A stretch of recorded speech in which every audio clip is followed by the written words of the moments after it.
Boa noite, então. Deixo a palavra com você, Marcos, e com a dona Arlete. Pessoal, eu fico muito feliz de estar aqui com vocês hoje. Se vocês... Aqui estão a minha família, para que vocês saibam qual é a minha força motriz principal. Meu pai está aqui, a minha mãe está aqui. Eles me ajudam nos trabalhos que eu tenho feito lá no Diário de um Autista, e hoje nós vamos contar para vocês um pouco como essa história foi se desenvolvendo e que lições eu tiro para engrandecer a caminhada dentro do espectro autista de uma forma autêntica. Quando a gente fala de inclusão, essa é a força motriz, esse é o primeiro pisar que nós temos que dar para que a inclusão aconteça. E vocês vão entender por que ela é um processo de formiguinha e por que a gente, às vezes, está distante do ideal. Mas que nós não devemos desanimar, não devemos baixar a cabeça e nem tampouco baixar a guarda. Mas eu não sou uma testemunha ocular de como tudo isso começou. Ela está assim aqui ao meu lado, de azul. Eu deixo a palavra agora para essa primeira parte da nossa conversa de hoje à noite com a minha mãe, Arlete Boing Petri. Então, com vocês, Arlete Boing Petri, para explicar quais são essas expectativas. Depois eu entro com os desafios na ótica de um autista. Tenha uma boa palestra, pessoal. Tchau por enquanto. Depois nos encontramos. Obrigada, filha. Boa noite, pessoal. Tá tudo certo? Tudo certo. Ok. Boa noite, pessoal. Eu acho que é um grande prazer, né? A gente fica um pouco nervosa, porque quando a gente vê a cara das pessoas é mais fácil, né? Mas assim vai dar tudo certo também. E que bom que a gente pôde vir aqui compartilhar um pouquinho do que deu certo na nossa casa. Viemos de um comunicado, né, quando todo mundo espera o melhor filho, o mais bonito, o mais inteligente, o mais, né? Não tem ninguém que não pensa assim. Mas, infelizmente, não foi assim aqui em casa. A partir do nascimento, Marcos teve algumas complicações e teve, então, problema de coração, que a gente achava que era só isso, e com 3 meses de idade, fomos procurar um neurologista que nos deu esse comunicado que vocês estão vendo aí. Foi um balde de água fria na gente, ficamos sem chão, sem saber como agir, o que pensar, tentamos achar um culpado, né, que é o que a gente faz, e não tinha o que fazer. Esse era o nosso filho, era o nosso Marcos. Fazer o que, então? Aí, de repente, surgiu essa frase para nós: se expor de forma autêntica. Não adiantava a gente esconder, né? Ele era diferente, ele tinha problemas mesmo, e olha só, colocamos essa frase como topo.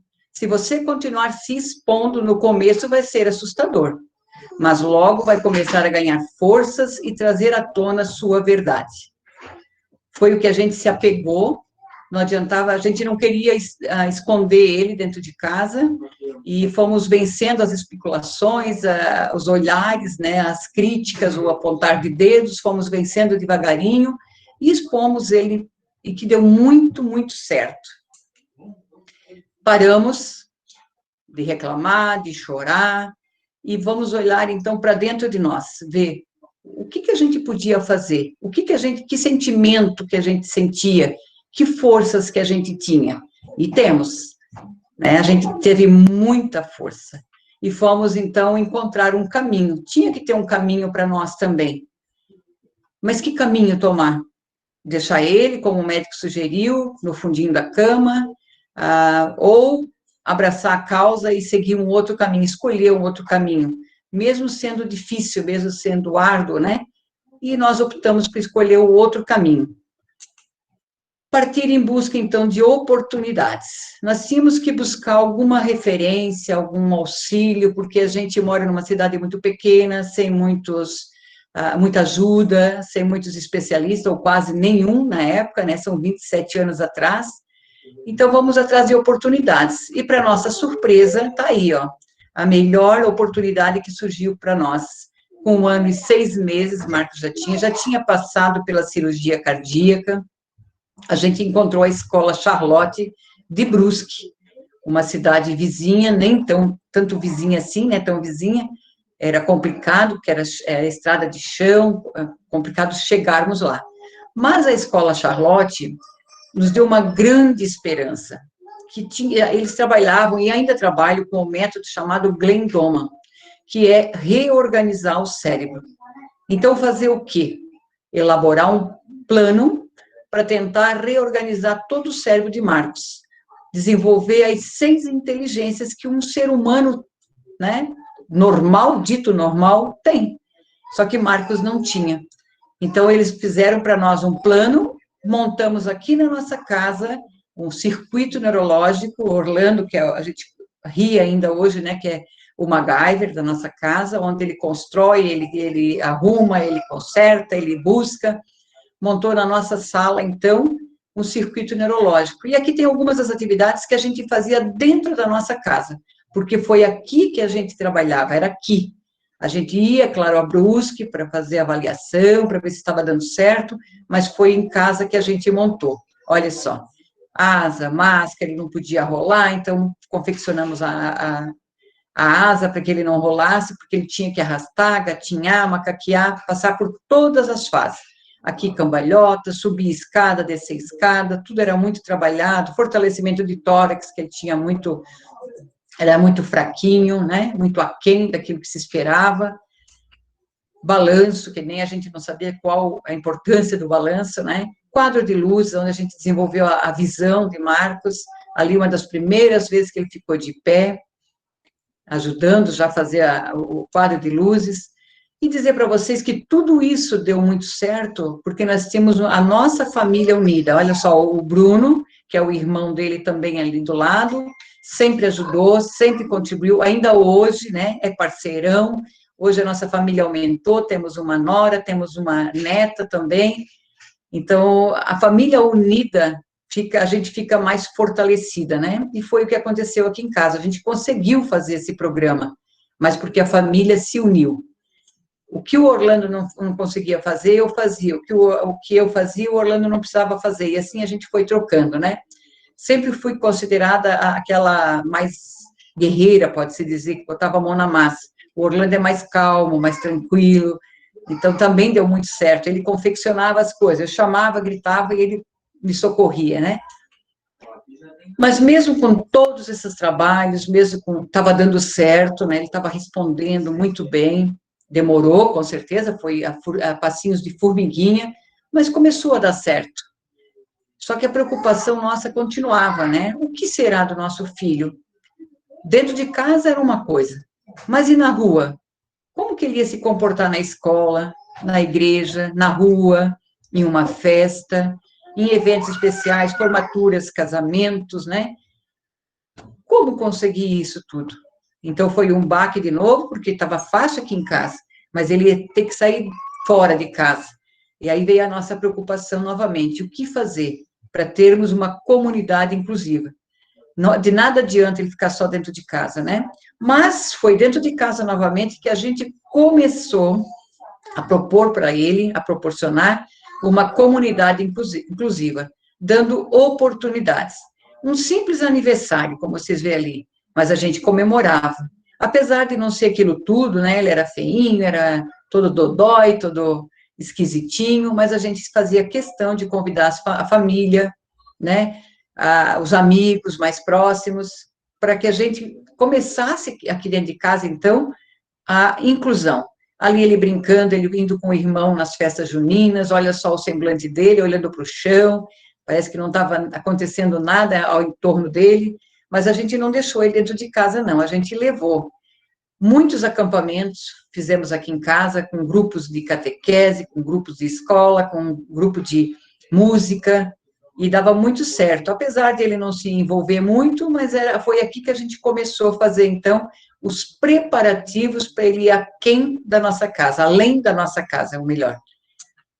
E na escola, preparamos também, né? Ele foi praticamente alfabetizado para a escola, desenvolvia bem, só que na escola, a gente teve um baque bem grande, porque lá na escola a gente começou a perceber que ele era muito diferente das outras crianças.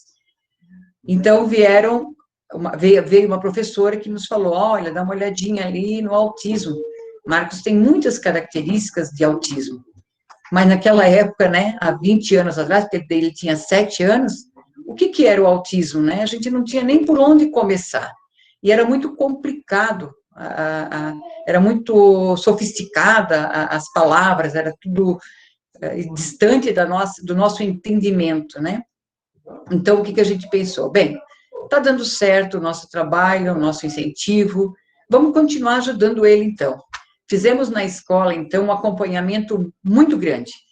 Todas as dificuldades que ele apresentava na escola, a gente percebia em casa e fazia o acompanhamento. Então, nós íamos na escola frequentemente, assim, tiro o chapéu, né, que eles me deixaram entrar na sala de aula, todos os momentos, e percebendo assim, professor, ele não olha para a senhora, mas ele aprende, porque a gente pergunta em casa e ele entende tudo que a professora fala. Ele não copia do quadro, mas se eu ditar, ele copia, ele escreve. Então, vamos trabalhando devagarinho as dificuldades dele, sem saber, né, que autista, por exemplo, tem a coordenação motora aquém, sem saber que ele tem dificuldade de olhar para os olhos das pessoas pelo movimento, depois o Marcos vai estar comentando melhor, sem saber que ele precisava desse balanço para organizar as ideias. Então, muitas vezes a gente segurava, né? E foi na escola, então, que ele foi também se desenvolvendo. Mas foi na música, quando a gente descobriu a música, que foi o ponto máximo, né, de aprendizado no Marcos. Porque tudo que a gente queria conseguir com o Marcos, a gente usava a música, inclusive para a inclusão. Como ele cantava desde cedo, porque a gente também estimulou música, né, damos para ele a oportunidade de ouvir muita música, noite adentro, ele desenvolveu, então, o ouvido sensível, né, a música, a som, a ritmo, e o irmão dele, como vocês estão vendo aqui na foto, ele acompanhava Marcos para cantar. Era Natal, era aniversário de alguém, era na missa, era em todos os lugares, eu oferecia, né, pode-se dizer assim, Marcos para cantar, porque era o momento que ele saía de casa sem medo nenhum, feliz, porque ele ia fazer o que ele gostava. E na escola, a gente também fez essa descoberta. Através da música, as matérias ficaram mais simples para ele entender. Quando, por exemplo, ele tirava uma nota ruim na prova, e eu chegava em casa e perguntava para ele, e ele sabia me responder tudo, eu ia para a escola de novo. Olha, professora, é porque deu pouco espaço para ele copiar, para ele escrever. A letra dele é caixa alta ainda hoje, e ele não tinha espaço. Então, ele preferia não escrever. E, através da música, ele conseguia cantar, fazer paródias, fazer poesias, e tirava sempre notas muito boas, porque ele era criativo, né? Então, o hiperfoco do Marcos foi a música, e ainda é a linguagem, né? Quando a gente descobriu esse hiperfoco, tudo melhorou aqui em casa. Como é que eu vou te dizer? O nervosismo dele diminuiu, as estereotipias diminuiu, a agressividade diminuiu, as crises diminuíram, porque ele canalizava a música. Quando eu estava dando uma crise nele, ou parecia que ia dar, né? A gente dizia, olha, vai lá, toca uma musiquinha, canta, que vai te ajudar. E foi o que ele foi fazendo, e hoje em dia ele usa ainda a música para se acalmar. Quando ele está meio agitado, ou tem muita coisa para fazer, vai lá, toca uma musiquinha primeiro e volta. E desenvolveu e deu muito certo, né? E felicidade. Aqui em casa nós somos muito felizes, porque nós tivemos que nos reinventar, nos reestruturar, aprender a modificar muitas coisas, muitas falhas que a gente tinha, a falta de paciência, a falta de amor, né? Usar a nossa casa como o maior instrumento de incentivo para ele, de estimulação, entender o que era prioridade e fazer escolhas. Nós tivemos que fazer escolhas. A gente tinha uma vida muito agitada aqui em casa, a gente participava de muitas festas, gostava de dançar, ainda gosto, mas a gente teve que fazer opções, né? Fazer escolhas, ter opções. Então, ao invés de 2, 3 vezes por semana dançar, a gente ia uma vez por mês, mas não deixamos de fazer viver a nossa vida, né? De fazer o que a gente gostava. A gente deu simplesmente prioridade para Marcos, porque a gente sabe muito bem, vocês como especialistas sabem melhor do que eu, que a idade melhor para desenvolver o cérebro da criança é de 0 a 6 anos, porque tudo que tu coloca na cabecinha da criança de 0 a 6 anos, tu leva uma vida inteira para tirar. Quando eu era professora, fui professora um bom tempo, eu ficava muito triste quando um aluno vinha para mim, de terceira série, eu dava aula, e ele dizia assim para mim, professora, não faz mal, eu não vou aprender mesmo, porque meu pai disse que eu sou burro. Então, olha só que pecado que o pai fez na cabecinha dessa criança. E esse é um trabalho, depois, muito grande para o professor de tirar. Então, tomem cuidado, professores, papais, mamães, o que vocês dizem para a criança, né? Porque isso ele vai internalizar. E depois, para tirar, é complicado. E daí veio uma luzinha, então, no fundo do túnel, né?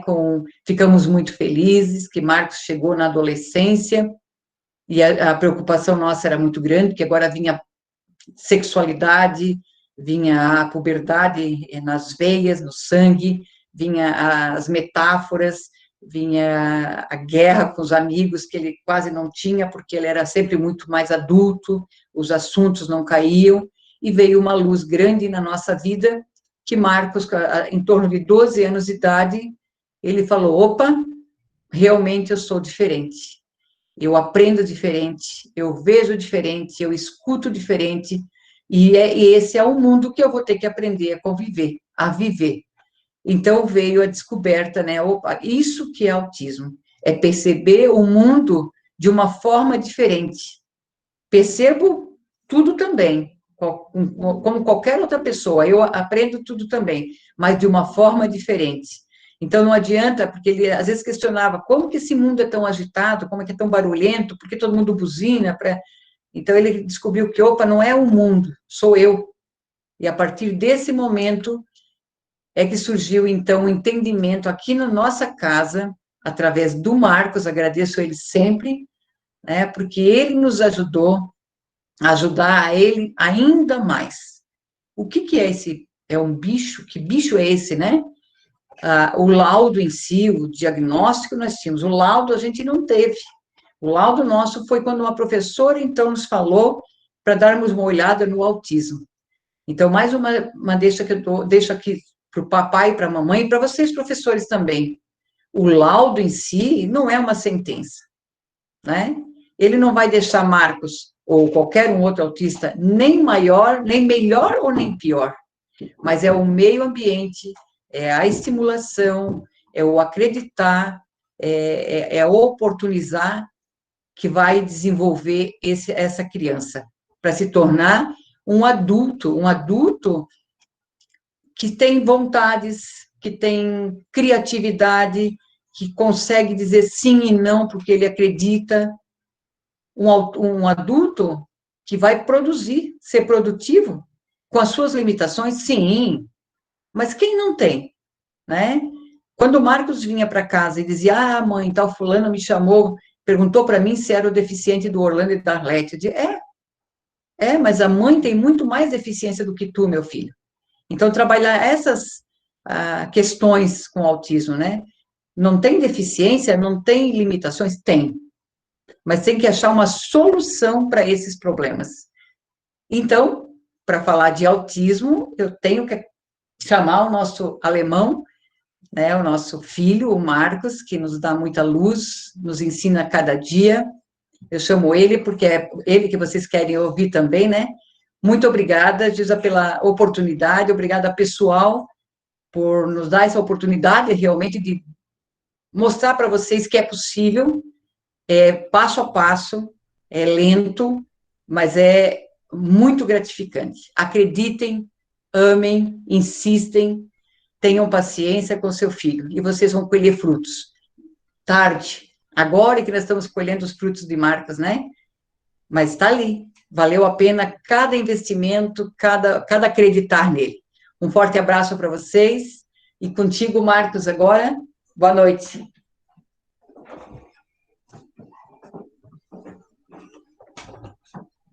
Pessoal, boa noite de novo. Para falar de superação, sendo autêntico para consigo mesmo, eu entendi que precisava entender o autismo. Eu entendia as manifestações do espectro e agora entendo que é muito justo que nós tenhamos quebra-cabeças como sinais do autismo. Porque o autismo, ele é um espectro que significa que eu não vou ser mais nem menos autista do que sou agora, com 27 anos de idade. O que vai acontecer é que a minha exploração do ambiente vai me levar a pontos diferentes e avançar dentro do espectro. Mas cada pessoa tem qualidades únicas, por isso que vocês estão vendo ali, que tem peças de diferentes tamanhos, algumas desencaixadas ainda, mas que vão se encaixar. E também, esse símbolo nos traz uma incógnita com a qual vocês profissionais vão se deparar. O autismo é genético? O autismo é ambiental? O autismo é hereditário? São todas questões incipientes, questões muito no início ainda, que a ciência tenta desvendar. Enquanto não há uma resposta absoluta, eu caminho com a qualidade de que a interação com o meio vai me proporcionar uma caminhada no espectro e esses quebra-cabeças eu vou encaixar tendo mais habilidades ou menos habilidades para lidar com algumas situações. São os meus nortes. Meu pai e minha mãe, vocês já perceberam, eles trouxeram muita força, trouxeram edificação moral, principalmente na qualidade da resiliência. Voltar ao ponto zero, estar sempre crendo em mim mesmo, apesar de toda a especulação. Eu venci essa especulação entendendo primeiro o que era o autismo. O autismo, pessoal, é uma condição geral para um grupo de desordens complexas no desenvolvimento do nosso cérebro e que afeta principalmente 3 processos que vocês estão fazendo agora, nesse exato momento, e que nós conhecemos como tripé social. Os processos são de interação, comunicação e comportamento.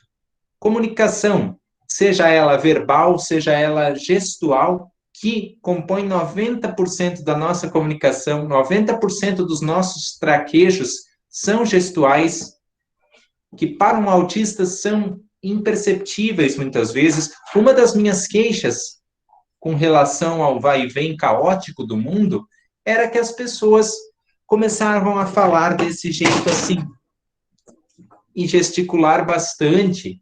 Eu não conseguia entender, porque entre prestar atenção na tua fala e prestar atenção aos teus gestos, me parecia ter havido um curto-circuito tão grande que eu escolhia desacelerar o pensamento. É o que acontece quando o autista se vê em meio a muitas informações ao mesmo tempo. O autista, ele trabalha com um bloco de informação apenas. Um desses 3 elementos da nossa comunicação diária, ou a comunicação, ou a interação, ou o comportamento social.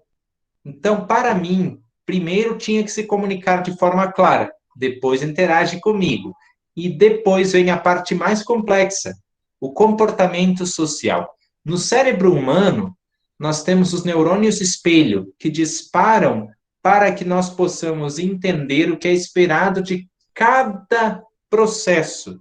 Então, é por isso que nós temos a capacidade de desconfiômetro, como se diz aqui. Não sei como é aí no Rio Grande do Sul, não sei onde vocês estão me acompanhando agora, se existe essa expressão, mas o que é o tal do desconfiômetro? É dizer, agora eu estou na igreja, é uma conduta, agora eu estou na escola, é outra. Sem o ativamento do neurônio espelho de uma forma satisfatória, é impossível lidar com as pequenas sutilezas. Então, já aconteceu, antes de nós sabermos dessa implicação, de que eu estava fazendo a autorregulação no restaurante, aí vinha o cara e dizia, aqui não. Eu digo, aqui não o quê?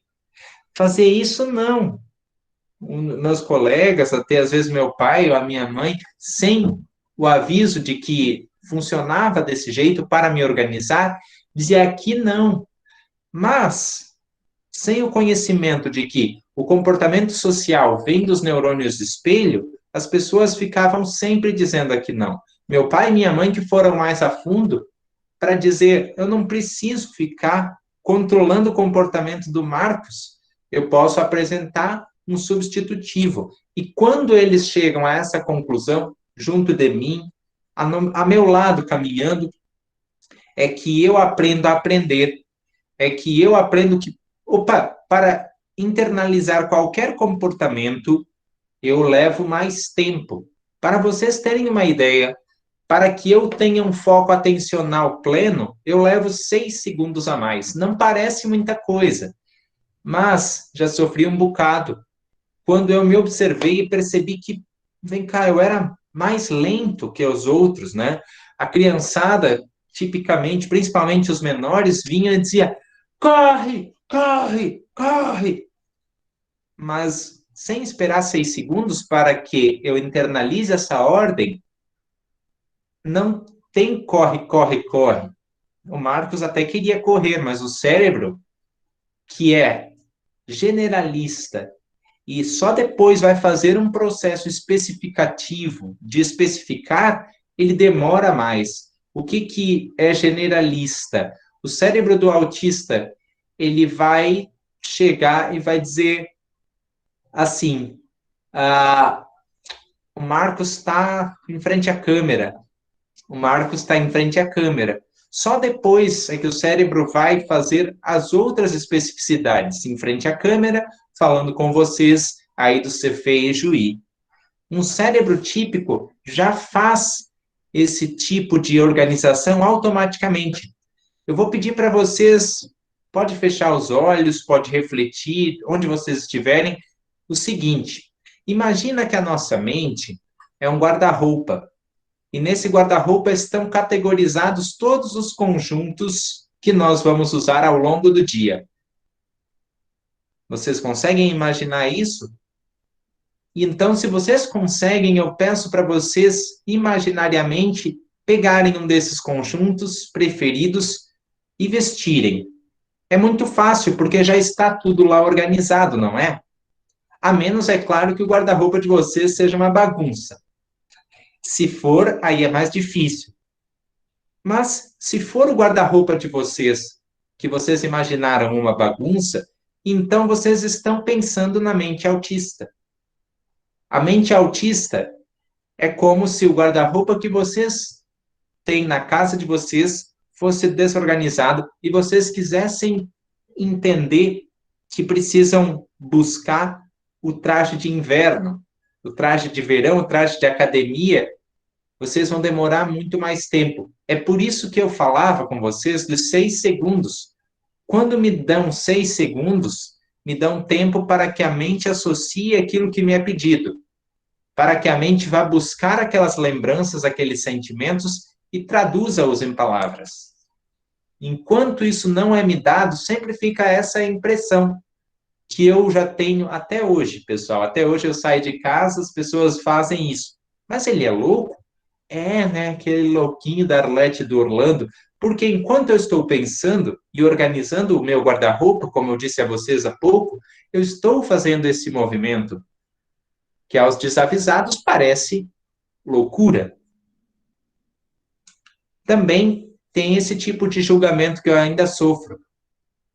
Ele é deficiente, o que não é uma coisa ruim. Se me perguntarem se sou deficiente, eu digo sim, possuo uma deficiência, mas se não passar dessa pergunta, aí se torna especulação. E aí as pessoas perdem a oportunidade de conhecer as dificuldades e o potencial, sobretudo o potencial de um autista, para começar a incluir, para começar a fazer com que as pessoas abarquem talentos e não deficiências. Quem está lembrado da minha fala no programa Caldeirão do Hulk, sabe exatamente do que eu estou falando. Nós não contratamos, nós não convivemos, nós não estamos falando com deficiências, e sim com pessoas, suas aspirações, suas fraquezas e forças, seus aprendizados. Mas nessa pergunta, eu sinto que tem isso, mas as pessoas não passam do estereótipo. Então, que fui estudar mais ainda. E fui, mais do que isso, aplicar em mim mesmo, perceber até onde poderiam ir meus aprendizados, e foi percebendo que eu entendi a postura sem filtros e vivenciei. Eu vivi a minha própria vida para aprender o melhor que eu podia ser. E não me iludia que eu tinha que ter a história dos outros. Hoje, muitas pessoas fazem com que os elefantes, as girafas e os macacos subam a árvore. Vocês devem lembrar de que metáfora eu estou falando. Agora, todos os bichinhos vão subir aquela árvore. Para a girafa é fácil. Para o passarinho é mel na chupeta. Mas e para o elefante? Né? E se eu considerar a habilidade de subir a árvore de um bicho que nem pular consegue, esse bicho vai ser sempre inútil, né? E na minha história tiveram muitos momentos assim, teve um dentro de sala de aula mesmo, que foi assim, tinha uma atividade e quase ninguém tinha feito, porque era complexa. Eu fui fazer essa atividade, uma atividade de matemática na época, e minha letra, pessoal, é horrível, muito horrível. Foi um tracejado assim que eu fiz custosamente. A coordenação motora fina ainda me falta, e na época ainda é pior ainda. Comecei a escrever, a professora olhou para mim com uma cara de desgosto, olhou para a turma de novo e disse: senta, Marcos, senta. Porque ele, pessoal, ele é deficiente. Eu vou avaliar diferente. Mas que grande oportunidade ela perdeu, porque eu estava sem filtros ali. Ela poderia, e hoje é uma tendência que, graças a Deus, muitas crianças têm acesso, ela começa a fazer de uma maneira um pouco errônea, um pouco errática, mas a professora vai com amor corrigindo e vai incumbindo o cérebro da criança de processar essa informação e de saber que ela pode caminhar. A professora também, sem saber, ali cometeu uma postura de bullying. E quando nós falamos de posturas de bullying, não só essa, mas outras que eu sofri, como, por exemplo, o autista, ele não tem um centro de gravidade bem definido, ou seja, ele não consegue ficar totalmente ereto, ele não consegue ter a noção de andar com a cabeça erguida.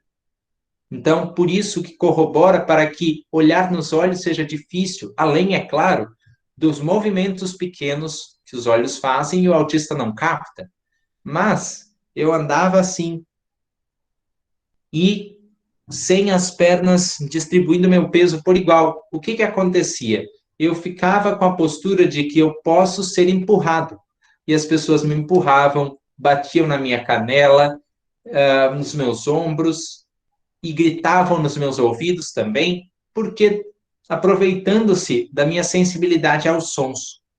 E aí isso somado junto com a postura da professora, por pouco fez com que, por pouco não fez, aliás, que eu deixasse essa postura sem filtros para trás.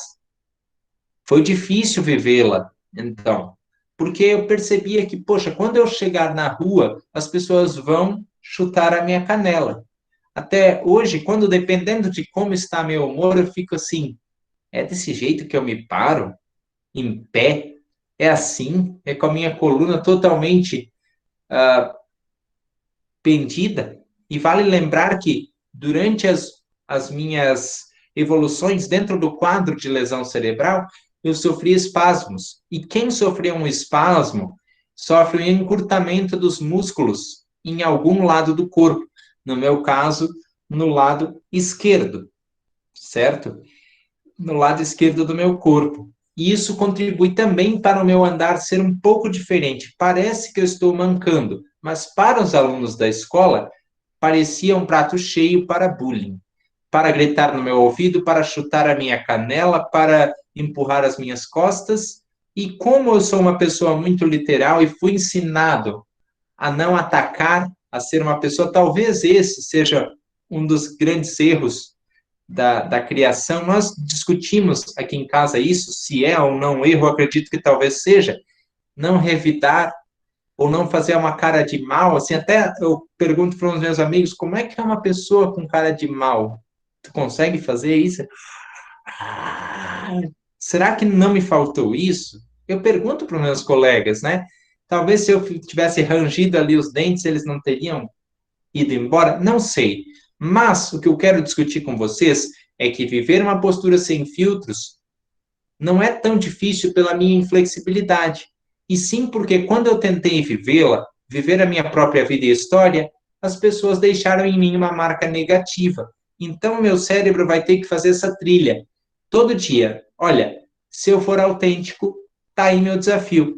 E tanto que situações de bullying aconteceram que me impediram até mesmo de usar o banheiro público por alguns tempos, como, por exemplo, quando me disseram, Marcos, agora sim eu vou fazer o xixi, né? Aqui nós estamos todos em adultos, então eu vou contar o que aconteceu, eu vou fazer o xixi, e assim, se tu não beber, eu vou te bater. E aí foram, assim, uns 3 meninos que eu lembro, estavam ao redor de mim, assim, no vaso sanitário, pelo que eu lembro. Não aconteceu, graças a Deus, o ápice do ato, mas a diretora chegou lá e bateu na porta, mas esse quase fez com que por muito tempo eu ficasse relutante de usar o banheiro público, porque as pessoas poderiam a qualquer momento entrar na cabine ali e me bater. Lembra que o cérebro de um autista é bem mais literal que qualquer outro cérebro. Então, tudo aquilo que se diz ou se faz ou se vive fica mais cristalizado. E quando eu lembro dessa situação que eu relato a vocês, eu lembro com muita força. Fiz psicólogo por algum tempo, esse é o único acompanhamento que eu tive, porque como a minha mãe falou, nós não tínhamos a estrutura de profissionais para entender o autismo como nós temos hoje. Mas ainda me afeta a postura do bullying, por isso eu reforço, o autista precisa viver a própria história, precisa de um incentivo para ser menos inflexível, porém ele precisa da proteção de vocês caso alguém explore essa realidade do autista em seu desfavor para fazer alguns comentários jocosos e humor negro, que a gente chama, né? Criar situações constrangedoras para o autista, ficar aquém daquilo que ele pode no seu potencial, e aí vocês, profissionais, pais, estão aí para fazer com que o autista supere tudo isso e viva a vida sem filtro. Aqui em casa, nós superamos com um simples raciocínio. Eu tinha limitações, mas ali também reconheci as minhas potencialidades. E a minha mãe arrebatou isso bem no momento em que eu pensei em desistir de estudar, praticamente desistir de estudar a matéria da matemática, quando a professora me veio com aquela comparação dificultosa de eu vou te avaliar diferente, ela disse, olha, tu tens limitações, mas a professora também tem. A diferença entre tu e a professora é que a professora, como típica que é, e dentro da tipicidade as pessoas conseguem esconder as suas limitações, mas o autista não consegue. O que tu podes aproveitar com essa situação é ser autêntico, olhar para a vida com o olhar mais genuíno que tu tiveres.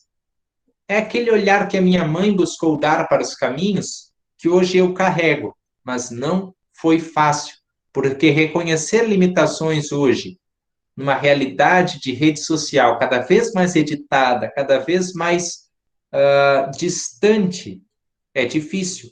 Mas passado o desafio, é uma conquista autêntica, porque é uma imagem verdadeira. Essa situação aqui, descrita na frase, é o que eu ganhei de tanto perseguir uma postura sem filtros. Eu conquisto algo genuinamente e ele, ao contrário dessa frase, se sustentará. Mas é preciso que esse sustento seja as asas de um autista adulto.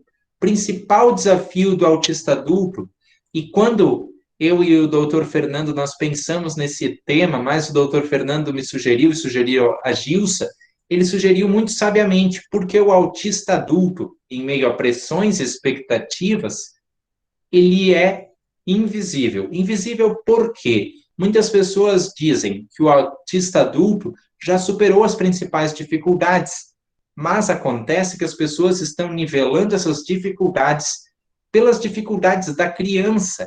A criança tem dificuldade mais explícita em movimentos, em conter-se nos lugares inapropriados. Como eu falei lá no começo, a relação com os neurônios espelho, com os grupos, com as pressões, mas e o adulto? O que é que se espera de um adulto? Que ele case, que ele tenha filho, que ele tenha um bom emprego, que ele se solte no meio de uma festinha da empresa. Todas coisas que para um autista vão ser muito mais demorados. Vocês vejam que eu só fui namorar com 26 anos de idade, 27. Coisa muito, muito tardia. E, infelizmente, as circunstâncias não contribuíram para que o nosso relacionamento continuasse a dar certo como namorados, mas como amigos sempre seremos. Mas vocês veem que é tardio, né? Nessa idade de 27, 28 anos, as pessoas já estão quase casando. É verdade, parece engraçado, mas essa pressão é invisível aos olhos da opinião pública, por isso que é importante ressaltá-la e falar de que as pressões também são assim, ó, naqueles mitos de que as pessoas acreditam. Para mim, veio em cheio genialidade, né? O Marcos se dá bem na música, vocês veem que aqui nesse cenário tinham violões. Quem acompanha meu canal Diário de um Autista sabe que aqui pendiam violões. Aqui tá cheio de violão, mas vocês não estão vendo. Olham para isso e pensam, poxa, então ele é gênio em outras áreas, né? Só que eu tenho que ser avisado quando tem que cortar o cabelo. E as pessoas muitas vezes fazem uma batalha por causa disso, mas por que tu precisa ser avisado? Por causa disso. Lembra que tudo que está fora do meu hiperfoco, que é a música, é desorganizado. O autista usa justamente do hiperfoco para organizar aquele guarda-roupa de lembranças que eu expus a vocês imaginariamente há tempos atrás. Então, fora do hiperfoco, o meu mundo é desorganizado. Fora das notas e ciclos que a música tem, o mundo é desorganizado. Eu tenho que transformar, durante aqueles 6 segundos que eu pedi a vocês de atenção, o mundo em uma música. E cada um de vocês, Gilsa, tu és uma música, a minha mãe que está aqui do lado é uma música, e vocês, alguns eu vi as carinhas aqui, são músicas. Vocês acabaram de ser musicados, porque dessa forma eu vou entender vocês da melhor forma previsível possível. O autista adulto, ele não tem tanta liberdade de ter essas estratégias. Se uma criança vem aqui e fala isso, acaba sendo mais natural, mais fofinho, mais visível. Então, o autista adulto, ele é o último a ser contado no debate público. É isso que eu vim tentar, ao menos, mudar com o canal Diário de um Autista. Foi no grupo invisível que eu ataquei, aproveitando da minha jornada da vida. Eu creio muito nessa frase que vem lá do livro de ficção O Senhor dos Anéis. Não sei quem aí é fã, eu sou muito. Né? As pessoas tanto diziam para mim no começo da adolescência que era uma obra complicada. Eu li, pessoal, em 3 semanas. Uma semana para cada livro, são 3 livros, e ali eu extraí essa frase: só nos cabe aproveitar o nosso tempo. Não nos cabe julgar, não me cabe aqui encontrar os porquês como algum rótulo de que a sociedade não é inclusiva o bastante. Isto é só uma circunstância ao longo do tempo. Mas se eu contrapor isso com o tempo que me é dado, com os talentos, com os potenciais, talvez a sociedade abra portas. Mas eu só vou saber se eu posso passar por elas, se eu aceitar os desafios da minha condição. Os desafios de ser autista principalmente giram em indivíduos. Tem um episódio e eu aconselho que vocês vejam muito, muito, muito as temporadas de The Good Doctor. Um episódio de The Good Doctor, onde o Dr. Sean Murphy, personagem título, é interpelado pelas enfermeiras. Escuta, Sean, mas vocês são todos iguais? E ele disse, não, não somos. Vocês acham isso? Parece uma coisa de série, mas o autista ele é visto como o cara que balança, ou o autista que grita, sendo que são mecanismos que só estão começando a organizar o mundo daquela pessoa. Essa pessoa aqui usa a música, está toda hora murmurando ou cantando, quando possível for, para organizar e trazer à tona o indivíduo que tem aqui, as qualidades, os defeitos também, para que eu possa aprender. E eu ressalto o que o Marcos é capaz de ofertar à sociedade. A partir do momento em que eu descubro isso, eu me torno um agente da inclusão, e eu torno a inclusão mais fácil de ser feita. Eu me torno o capitão do meu barco. E as cartas náuticas são os meus talentos. Hoje eu descobri que a partir da música eu posso mergulhar no mundo dos sons e com o mundo dos sons ser produtivo. Eu tentei ser produtivo de uma forma mais formal, como um emprego normal. Eu apliquei para uma grande empresa aqui na minha cidade, apresentei, pessoal, um currículo com inglês, espanhol, alemão, começando uma faculdade com curso técnico em administração concluído. Eu sabia que a empresa precisava dessa mão de obra especializada, pois eles propagandeavam isso. Eu acreditei que as vagas PCD seriam da mesma forma, mas, na realidade, o que me ofereceram não é muito distante disso aqui, ó. Não é muito distante. Eu tinha separado defeitos na produção desses slides, por isso eu criei um clima tão especial. Eu tinha separado, pessoal, não sei quem lembra, da cena do Tempos Modernos, Charles Chaplin apertando o parafuso. E tinha me sido dada, então, nessa primeira experiência formal de emprego, essa expectativa número 1, na entrada da fase adulta, ter um emprego, ser contributivo com a sociedade, um emprego repetitivo. É certo que as rotinas do emprego não vão mudar muito, mas elas não são em nada repetitivas, porque o produto delas é muito bom e dialoga com a sociedade. Eu não tive essa chance quando apresentei meu currículo pela primeira vez, mas, aí sim, resgatei o que meu pai me falou há muito tempo atrás, quando eu era bem pequenininho, e eu estava tendo um grande ápice nas ecolalias, que eram coisas de jornal, falas de rádio e gráficos, rankings, índices. Então, eu estava lá, no meio da festa, e estava lá, a Suécia encolheu seu PIB. Ai, meus tios. E aí estava lá no meio dos coleguinhas, o primeiro-ministro falou que não concorda com o projeto de lei enviado pelos deputados da oposição. Imagina as crianças pequeninhas, e eu também pequenininho, 8, 9 anos, dizendo isso de vez em quando. E as pessoas, hã? E ainda com aquela voz impostada, sabe, de locutor de rádio. O primeiro-ministro não concorda com a proposição da oposição e hoje de manhã proferiu palavras no parlamento. Imagina uma criança para um lado, outra para o outro, porque é uma coisa, perdão da palavra, antinatural para as crianças. E aí vem outro desafio que eu levo até hoje. Antes de eu falar para vocês de como eu encontrei a escrita e a escrita me encontrou, eu gostaria de abordar rapidamente esse desafio, que é o autista sempre vai parecer mais velho do que ele é. E isso acaba corroborando para um monte de coisas.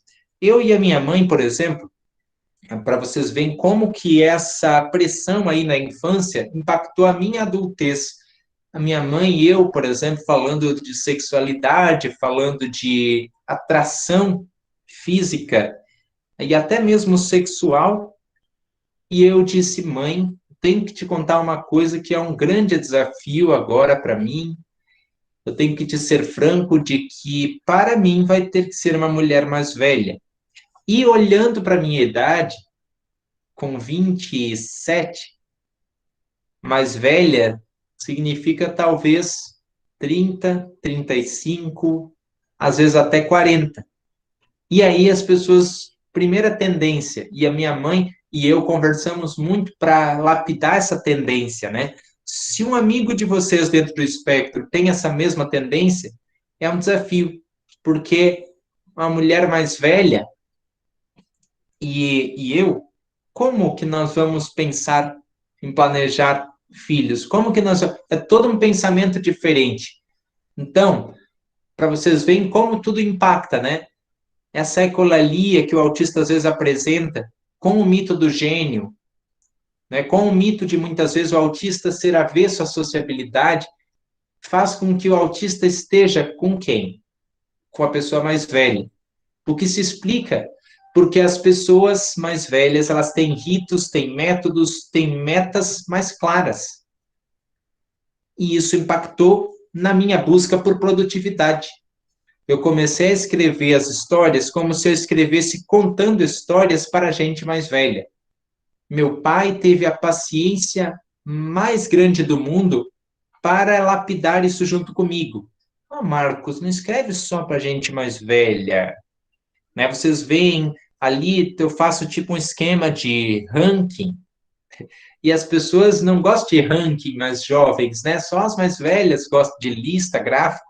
Aí eu transformei lista, gráfico, ranking em livro. E eu deixei de ser isso aqui, o Charles Chaplin. Eu percebi que eu poderia ser assim, um trocador de experiências. Contar histórias para as pessoas, descobrir a narrativa e o poder que ela tem, me fez chegar no diário de um autista e encontrar as casas e, mais do que isso, os corações e as mentes das pessoas e transformar pelo menos uma ideia. Porque com uma ideia, já dizia Albert Einstein, nós mudamos. Tudo o que eu preciso para mudar um panorama, tudo o que eu preciso para melhorar alguma circunstância é de uma ideia. E uma ideia na internet, vocês sabem, em média, quantas ideias essa uma ideia vem? 4. Se uma de vocês se inscrever lá no Diário de um Autista, logo serão 4 pessoas pulsando a inclusão. E foi isso que eu entendi quando comecei a editar as minhas histórias. Já que eu era tão bom contador delas, sabia que uma pessoa lendo esse livro, primeiro, que fala das distâncias sociais, de que apesar de nós estarmos tão perto, nós estamos distante, porque estamos cada um com a cabecinha no celular, nem deixando ver o rosto, nem deixando ver as expressões faciais, que são, sim, difíceis para mim, mas que são desafios também, que são forças motrizes. Então, eu vendo essa problemática, eu escrevi esse livro e ele me deu muita alegria, retornou algumas coisas, as pessoas começaram a se aproximar de mim, os mais velhos, os mais novos. Foi uma grande alegria apresentá-lo na Feira do Livro do Alto Vale do Itajaí, que é referência aqui na minha região, e conversar com muitas cidades, alcançar muitas cidades. Depois eu percebi, poxa, eu posso utilizar essa profusão de ideias e vontades de contar a história para entendermos melhor o autismo. E qual é o potencial da palavra superação? E pensando sobre isso, eu compus meu segundo livro. O banner dele está até aqui atrás. São histórias que me aconteceram, que quase me derrubaram, mas com a minha força de vontade eu pude crer na resiliência. Foi nessa época que eu descobri que alguns materiais e algumas pessoas também, principalmente os mais superadores, têm a propriedade de sempre voltar à estaca zero. Sempre voltar ao estado inicial, à alegria inicial. E essa alegria inicial despertou em mim a criança que olha para o mundo de forma autêntica. Por isso é que eu defendo que inclusão e autenticidade estão lado a lado. A criança não sabe excluir. Ela aprende em casa. E isso eu tento trazer aqui nesse livro, com histórias engraçadas, histórias tristes, mas todas com ensinamento. Vá no caminho da inclusão e seja o que tu puder ser de melhor. Dê o teu melhor. E aqui eu parto para explicar nas minhas memórias, vocês veem aí o violão na capa, como a música me transforma, como a música me faz ser uma pessoa melhor e de que forma algumas pessoas podem aplicar essa música no seu ensino, no seu traquejo com o autista e dar boas risadas, por que não? Chorar, entender essa resiliência nos mais múltiplos contextos e fazer com que as pessoas entendam que o autista ele é tão ser humano quanto qualquer pessoa. Vai à faculdade, quer casar-se, quer namorar, quer ter filhos, muitas vezes, e as pessoas muitas vezes negam essas possibilidades ao autista. Aqui é um chamamento mesmo. Esses livros todos, os 3 que lancei até agora, estão disponíveis lá no meu Instagram, @petriem5. Quem aqui quiser depois adquiri-los, só mandar um direct para mim, uma DM, como se diz. E agora, tão embrenhado na literatura que estou compondo um novo livro para ter uma ambição um pouquinho maior. Entender esses desafios, entender essas expectativas e como elas se formam lá no âmago, lá na mente do autista, para que as pessoas entendam, o autista não é estoico, ou seja, não é desprovido de emoção, tem apenas formas diferentes de traquejar essa emoção. E esse livro está encaminhado, mas deve demorar um pouquinho a mais para sair, tem um grande projeto em mente. Enquanto esse projeto não é cumprido, eu lembro do que fiz por todo o Brasil, levando centelhas da superação por todo lugar. Esses auditórios cheios me dão a dimensão de que as ideias vão se multiplicando e que saem desses eventos com novas mentes para a inclusão, na forma de dar oportunidade além daquilo que normalmente se diz quando se fala de inclusão. Inclusão não é integração. Inclusão é fazer com que o autista entenda o seu melhor. E quem sabe quando essa pandemia passar, nós não estaremos juntos aí em Ijuí, aí no Rio Grande do Sul, fazendo um evento pró-inclusão, um seminário ou palestra. Não contente com isso, eu pude entender que a inclusão tem um lado ainda mais íntimo, de superar desafios dentro de casa. Algo que, se os meus pais soubessem, poderiam me potencializar ainda mais, poderiam me fazer vestir ainda mais honradamente essa capa e ter um superpoder ainda mais refinado. Em cada autista há um super-herói, só esperando o chamado dele para vestir a capa, para vestir a super roupa, a identidade secreta ser construída, e aí o autista sair na busca de um mundo mais inclusivo. É isso que eu trato na jornada de um super-herói autista, um curso online voltado à família de autistas, voltado a entender que dentro das nossas próprias casas, dentro dos nossos próprios dia a dias, há o convite à inclusão. É preciso que vocês, especialistas, façam pontes com os pais para que possam surtir efeitos na inclusão, na forma como a sociedade enxerga o autismo, enxerga o indivíduo autista. Esse curso é um super convite, ele está sendo muito bem quisto, as pessoas estão gostando bastante, e eu fico muito feliz porque esse curso, ele fez com que aprimorássemos aquilo que está lá no Diário de um Autista. Eu tive grande participação de profissional nesse curso para que nós possamos ter essa ponte mesmo e ressaltamos mesmo um grande voo do super-herói autista. Mas ainda tenho sonhos maiores. Tenho sonhos que não consigo realizar agora, mas Vejam que temos músicos de várias naturezas ali. Em cima vocês veem os suecos do ABBA. Quem é que curte o ABBA? É uma grande referência dançante, principalmente se vocês têm 40, 45 anos, 50. Vocês dançaram isso aí, né? E eu comecei a cantar as músicas deles na esperança de ir para a Suécia.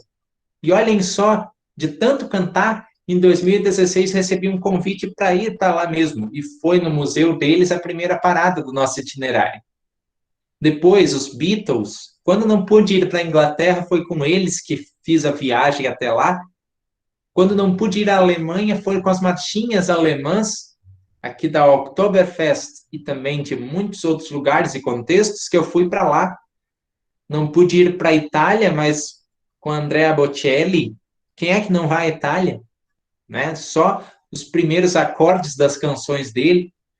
Vivo por ella, sin saber si la encontré ou me ha encontrado.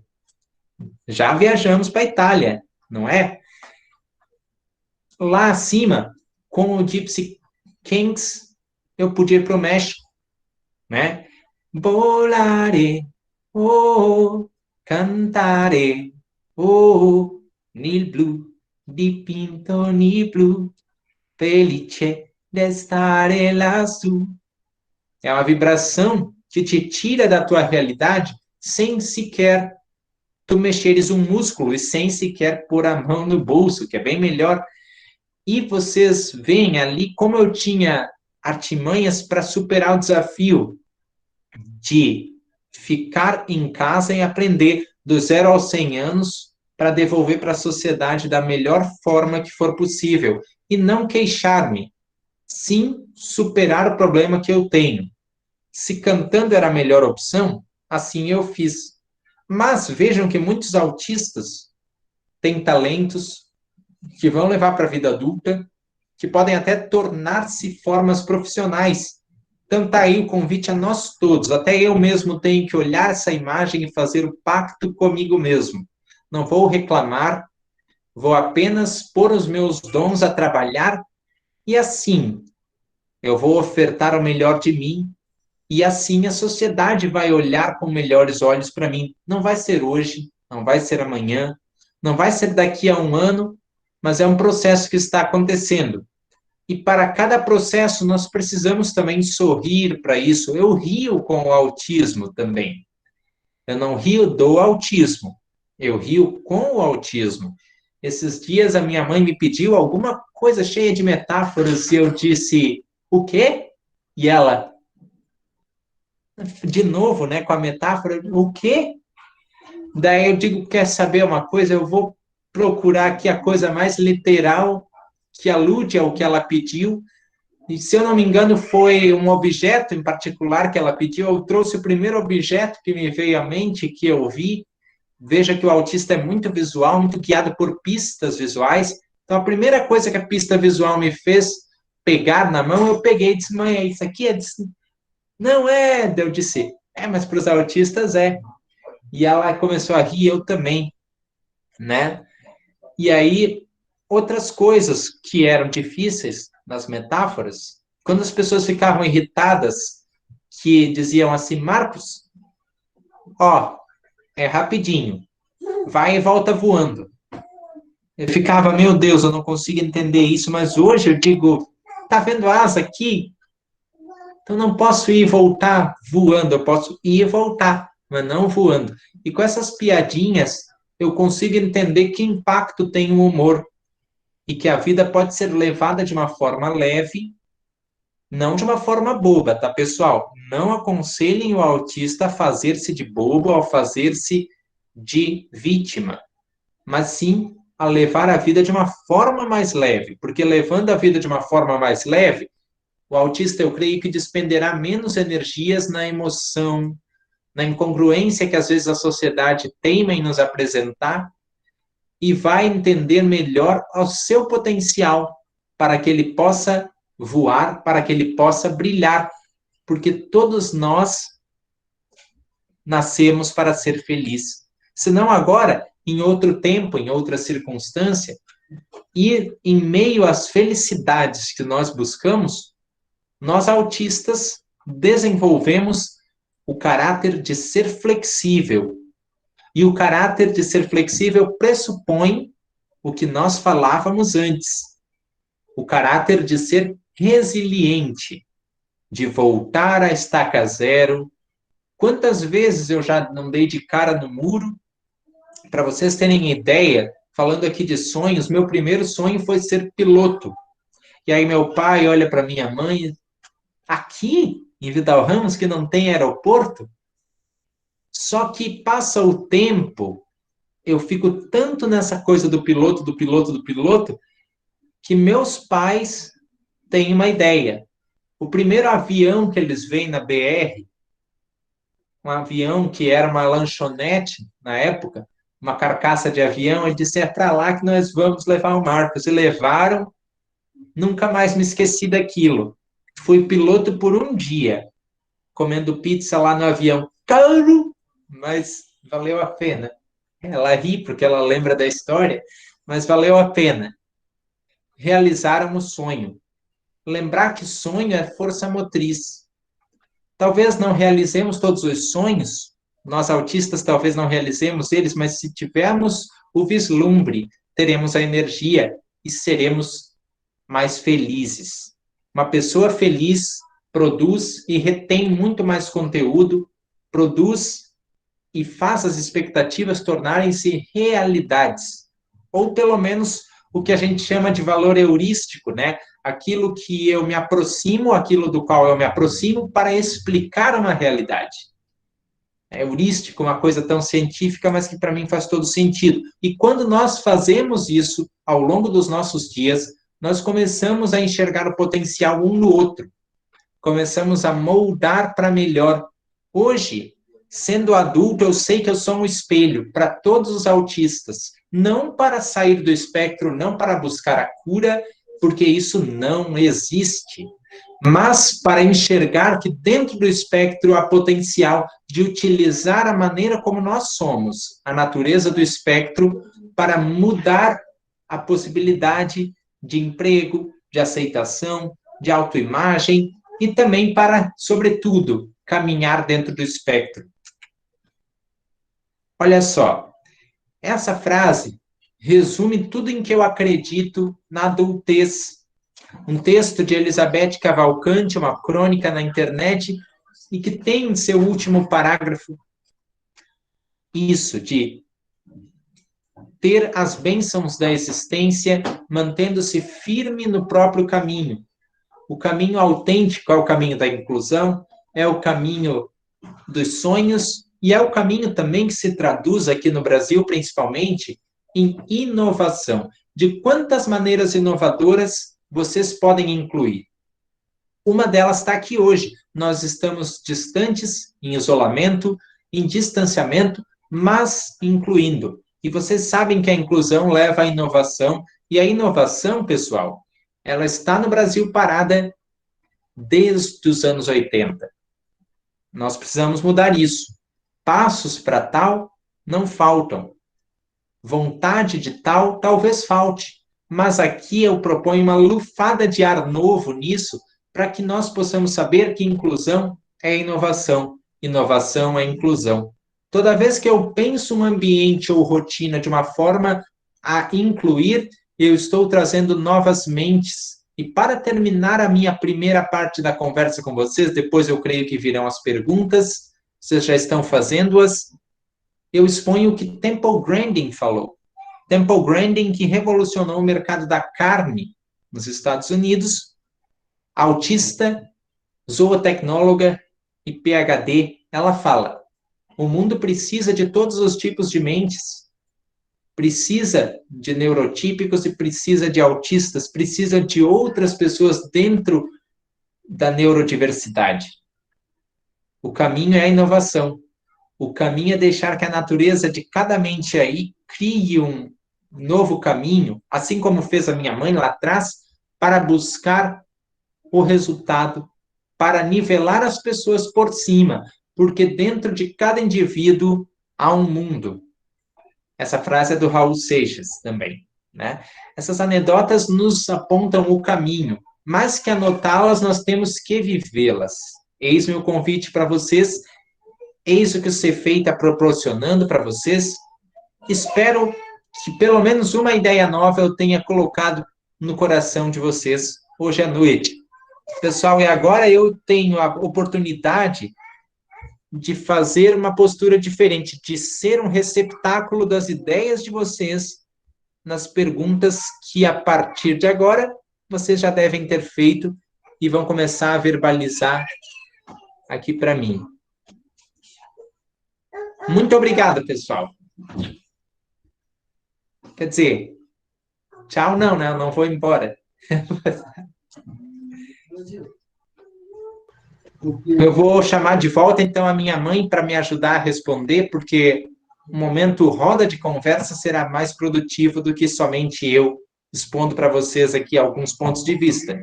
Então, bem-vinda de volta, mãe. E... Então, de bola. Parabéns. Foi muito bom. E vamos ao bate-papo da noite, então. Marcos e Dona Arlete, parabéns pelas palavras de vocês. A gente aprende tanta coisa, né? Às vezes a gente não se coloca no lugar do outro, né? E às vezes a gente precisa fazer esse exercício. E eu acho que o Marcos falou algumas coisas, e a senhora também, mas uma coisa que eu sempre falo, e agora quando escuto vocês falando, me chama mais atenção. E eu sempre digo, para que a gente possa ter um país, uma sociedade mais inclusiva, a gente precisa conhecer as coisas, a gente precisa conhecer as pessoas e se colocar no lugar delas, né? Eu tenho um filho especial e às vezes eu saio com ele e vejo que as pessoas ficam nos olhando, ficam sem nos entender. E muito tempo eu sofri com isso, porque as pessoas ficavam olhando e olhando para o Pedro Henrique, e eu tinha uma sensação de que elas não se sentiam bem com essa imagem que eles viam de nós. Mas hoje eu percebo que a gente tem que cada vez mais participar, cada vez mais estar em sociedade, para que as pessoas se conheçam, para que as pessoas entendam cada pessoa de um jeito único.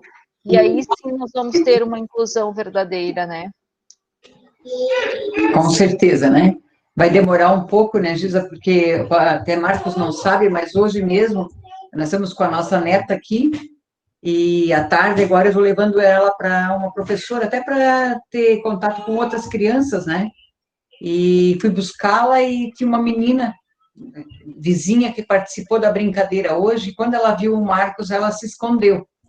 Eu nem falei para o Marcos, mas eu sei que ele vai entender também. E a avó dela me chamou para conversar com ela. E ela disse, não, eu não quero gostar dele, eu não quero gostar dele, do Marcos, eu tenho medo, porque ele faz assim, ó, ele sacode a mão. Aí eu disse para a avó dela, ó, agora é o momento de vocês explicarem que é o jeito do Marcos, que ele está organizando, tinha muitas crianças, então para ele conseguir ficar ali, ele fazia um movimento, né? Sim. E olha só, pequenininha, né? E é normal, natural. Só que cabe a nós começarmos a explicar para eles, né? Que é de cada um, de cada criança. Eu tentei explicar para ela, ele faz assim porque ele toca violão e tal, para tentar explicar para ela e ela entender, né? Mas são coisas que a gente vai passar, sim. Mas isso com o tempo as pessoas vão se acostumando, digamos assim, a isso, né? E se a gente não fizer esse movimento de mostrar, de chamar as pessoas para próximo de nós e mostrar as diferenças, nós não vamos conseguir essa inclusão, porque nós sempre vamos ficar fazendo de conta daí que nós estamos inclusos. Né? Temos que expor eles. É isso. Agora o Marcos já vai sozinho.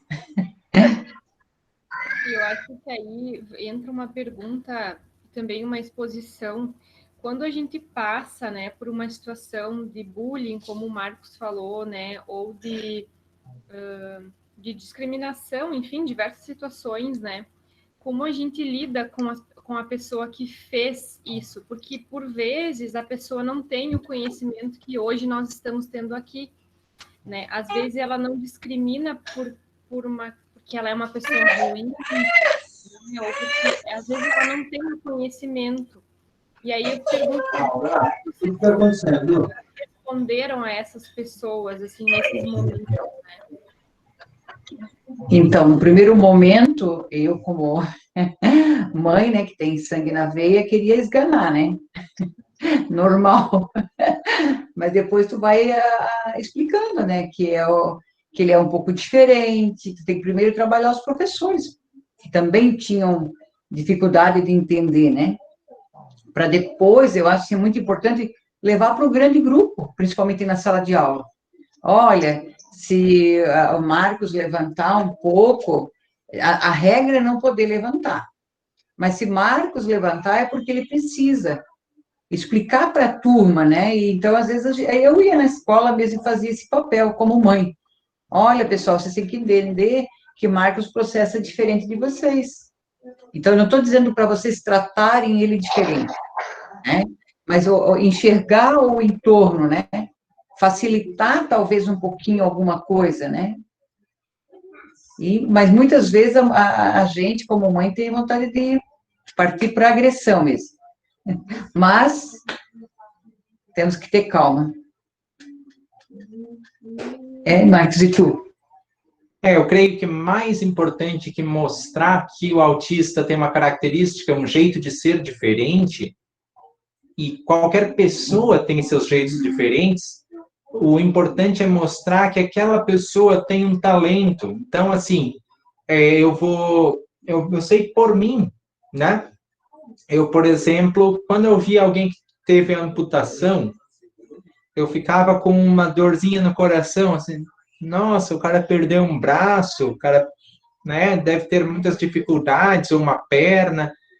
E eu expus isso para uma psicóloga, e ela disse assim, ó, sempre tens que entender que tu vais calçar o sapato da outra pessoa, o sapato dela, e também tu vais perguntar para ela.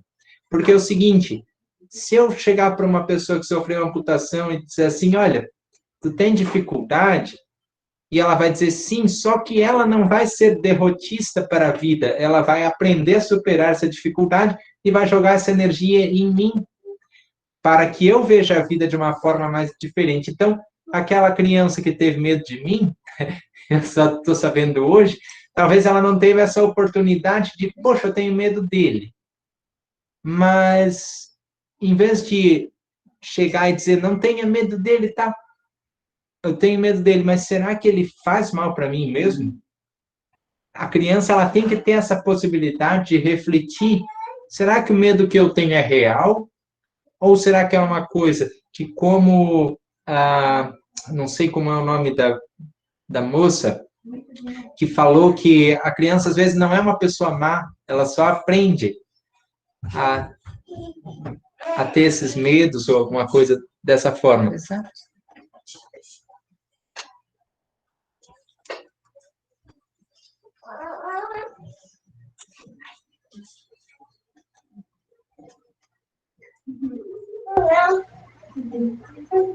É mais ou menos o que o Caio falou aqui no nosso chat. Ela colocou aqui,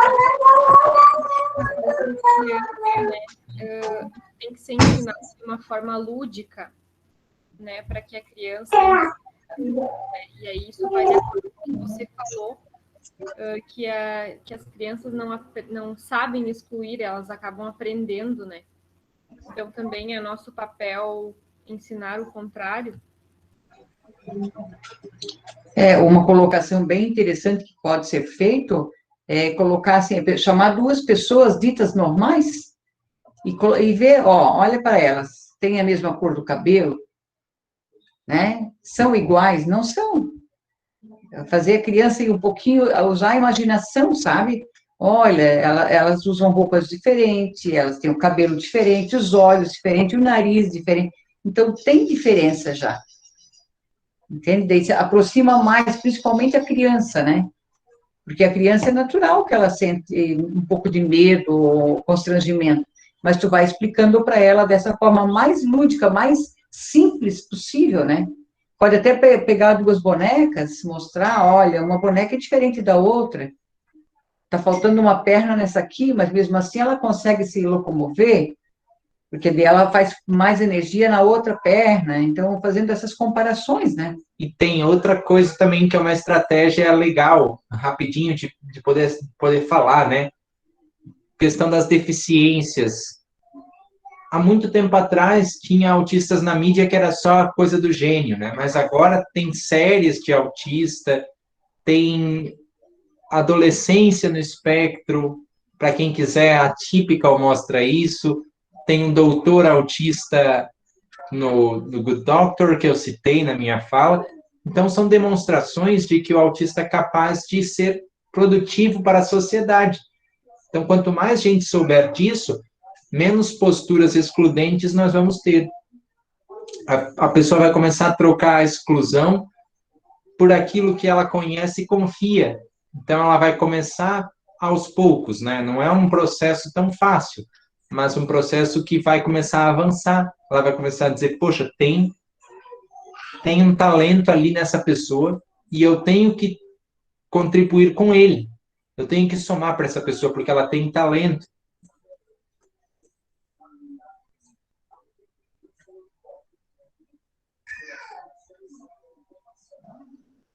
É isso aí. Se alguém tem mais alguma pergunta, quiser fazer algum comentário, está à disposição. Podem abrir o microfone, podem falar também.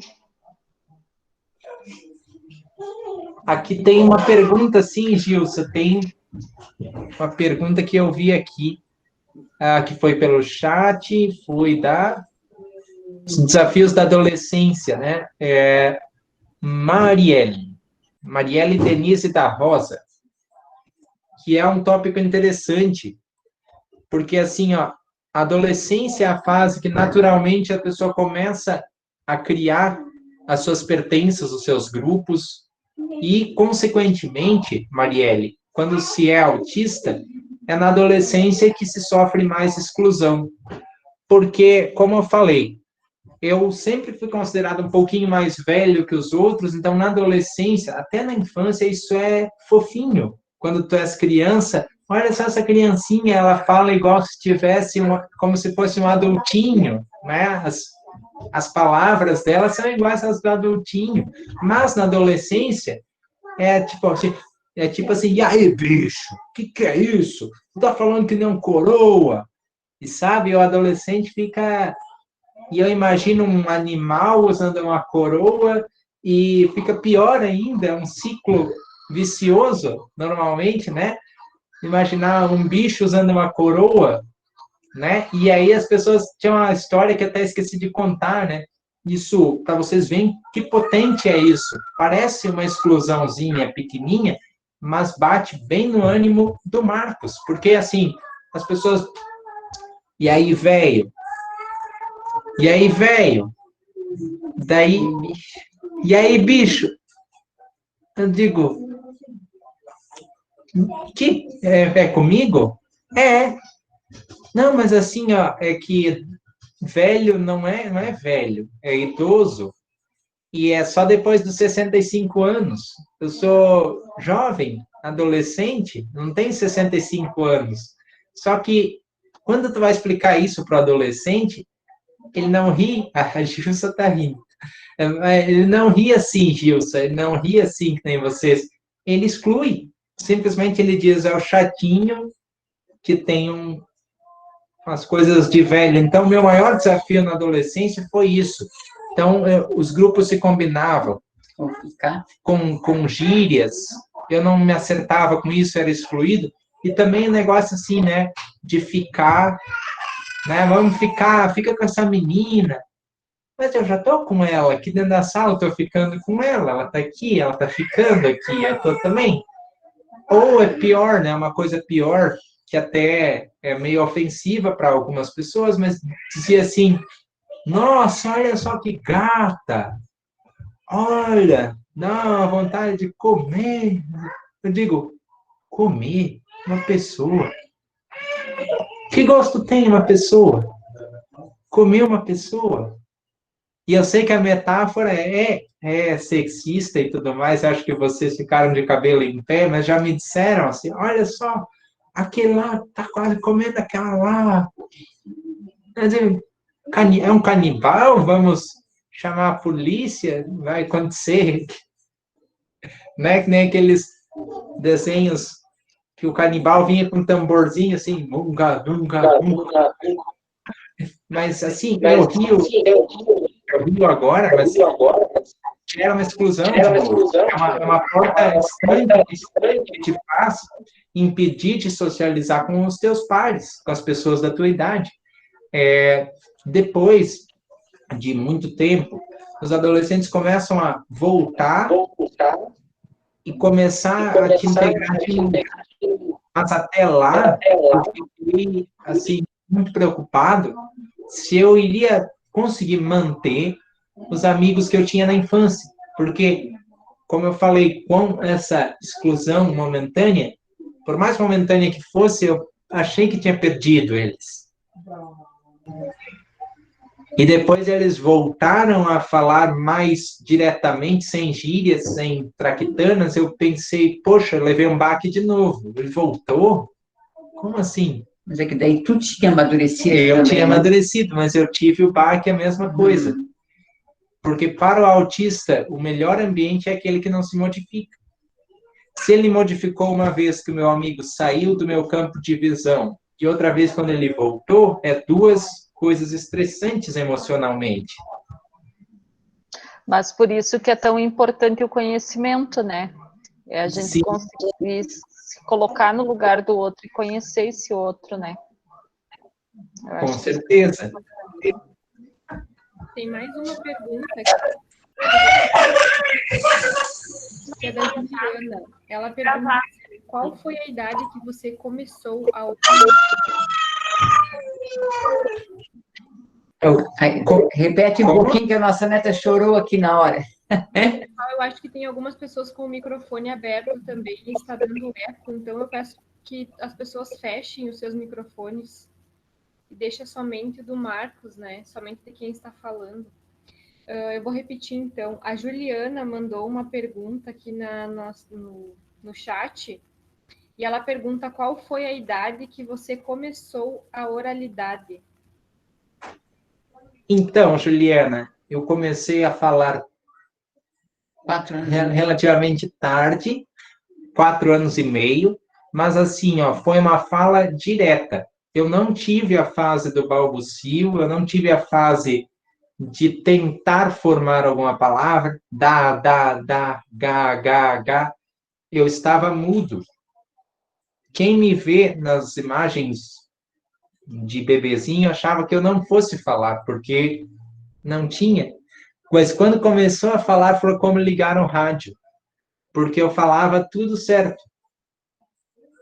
Que esse método que a gente trabalhou com o Marcos, né, o Glenn, ele trabalha muito com música. Então, por exemplo, toda noite a gente colocava, na época era uma fita cassete, com músicas, né? Músicas, inclusive, em inglês, espanhol, português, alemão, todas as línguas. E colocava a música clássica para ele ouvir a noite inteira. Além de, durante o dia, trabalharmos os sons ambientes. A gente colocava, porque a gente aprendeu que o cérebro não dorme. Então, essas informações ficavam no cérebro dele. Foi alimentando o cérebro. A hora que ele começou a falar, ele falava, inclusive, em inglês. Então, foi bem estranho, assim, pode-se dizer, até a gente levou um susto. Foi como o Marcos falou mesmo, se eu tivesse ligado um radinho e ele começou a falar fluentemente. Palavras até que a gente não conhecia. Eu posso falar? Fui eu que fiz a pergunta. Nossa, Marcos, é um prazer conhecer você. Eu sou sua fã, mas fã mesmo. Eu falo de você para todas as pessoas que eu conheço. E eu cuido, na verdade, eu conheço uma criança autista, né? E ela não oraliza, né? E a mãe dela tem muita dificuldade de se comunicar com ela, porque ela não oraliza e ela ainda não não faz parte da... Não aprendeu ainda a comunicação alternativa, né?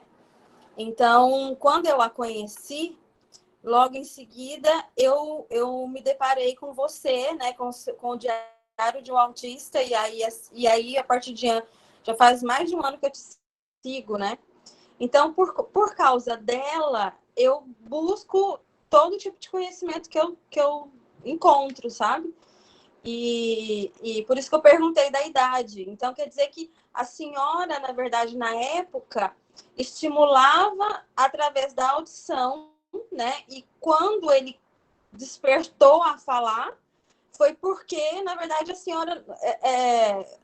foi por conta das músicas que ele ouvia, né? De todo esse processo da audição, né? Na verdade, porque a senhora não ensinou para ele, a senhora não estimulou, na verdade, em ensinar a letra, né? A, B, C, D, ensinar a escrever ou a falar alguma palavra. Foi através da música que ele foi assimilando as palavras, assimilando as frases. Foi assim, então. Também, mas a gente utilizou, até Marcos fala muito no curso que ele fez, a gente utilizou muito a nossa casa. Então, tanto é que a nossa casa é conhecida como a casa de loucos, porque tudo nessa casa a gente falava. Então, uma dica super importante. Vamos dar um exemplo assim, nós vamos tomar banho, nós vamos dar banho no Marcos. Então, daí tu começava o processo. Marcos, vamos tomar banho, mesmo que ele não falava nada, ele não devolvia nada. Mas tu falava para ele, ó, Marcos, nós vamos tomar banho, hoje está frio, então a água está quente, eu estou lavando o teu braço direito, a tua mão direita, o teu pescoço, tudo que tu lavava, tu falava oral. Estou passando sabonete, entendi. Sente o cheiro de sabonete. Shampoo. Olha que interessante. Ó, o shampoo é tal, sente o cheiro. Olha, é preto o shampoo. Tu fica uma maquininha, tu vai falando direto. Abri a porta. Eu fechei a porta agora. Entende? Vou colocar uma roupa quente, uma calça. Tua calça é branca. Vamos colocar, dá o pé direito para a mãe, dá a perna esquerda. Olha só quanta coisa que tu vai falando, sabe? Exatamente. E no chão a gente brincava assim com letras. Brincava, né? A gente não ensinava, mas brincava. Isso aqui é a letra C, mesmo que ele não respondia, ele estava aéreo às vezes. Isso aqui é a letra A, mas o A dá para falar. Tinha fichas de leitura também, que a gente passava na frente do olho dele. Por exemplo, o desenho do carro e o nome do carro. Então, o Fusca. E aqui a escrita e o desenho. Ó, Fusca, Corcel, sabe? Por categorias a gente trabalhava. Então, por exemplo, tipo de flores, tipos de carros, os estados, os países, tudo que tu pode imaginar por categoria. A gente escrevia e mostrava. Então, são tudo coisas que tu vai mandando as informações para o cérebro. Uma hora é impossível que eles não devolvam para nós, né? Eu acho que para ela, para Ana Beatriz, que é a criança que eu falo que ela é a minha criança, né? Eu acho que falta um pouco isso, porque a mãe, ela é sozinha, sabe? Então, ainda tem essa situação, né? Que geralmente, a maioria das vezes, as mães se sentem cansadas, né? Esgotadas. Por quê? Porque vivem em função daquele filho, né? E não, como a senhora falou, a senhora deixou de ir sempre dançar, mas a senhora ia pelo menos uma vez ao mês, né? Merecia. E o que eu vejo hoje muito, porque eu estudo sobre esse assunto, né? Ao contrário, as mães, elas se anulam, né? Então, é só o filho. E aí, no momento em que ele mais precisa, ela está mais cansada. Exatamente. Né? Então, ela não consegue fazer de uma forma mais precisa, né? Que vai fazer com que a criança, no caso da Ana Beatriz, é um pouco isso, sabe? a mãe, ela tem que trabalhar, então ela fica muito com a avó. Então, assim, ela tem uma dificuldade muito grande com a questão do paladar, né? Ela não aceita todo tipo de comida, enfim. O que nós chamamos, né, leve, moderado, severo. Ela foi diagnosticada pelos médicos de moderado para severo, né? Porque quando ela tem as crises, ela se morde, ela puxa o cabelo, e aí se a gente vai tentar conter ela morde na gente, né? Então, então assim, a primeira vez que eu a vi em crise, eu chorei, né? Porque foi triste eu vê-la daquela maneira. Então, eu me preocupo muito com ela, né? E você, Marcos, me ensina muito, me ensina todos os dias, todas as vezes que eu ouço você. Então, é muito gratificante estar conversando com você, assim, não é pessoalmente, né? Mas você está me vendo, eu estou te vendo, e é muito gratificante para mim. Muito obrigada. Né? Vocês são uma família exemplo, a senhora é uma mãe, nossa, maravilhosa, né? Você teve um pai, uma família, um irmão, enfim, né? Então é muito lindo, né? Fazer parte dessa história, né? Participar dessa história é muito bonito, é muito gratificante para mim. Então, muito obrigada mesmo. Obrigada a você também pelo carinho que tem por essa criança, né?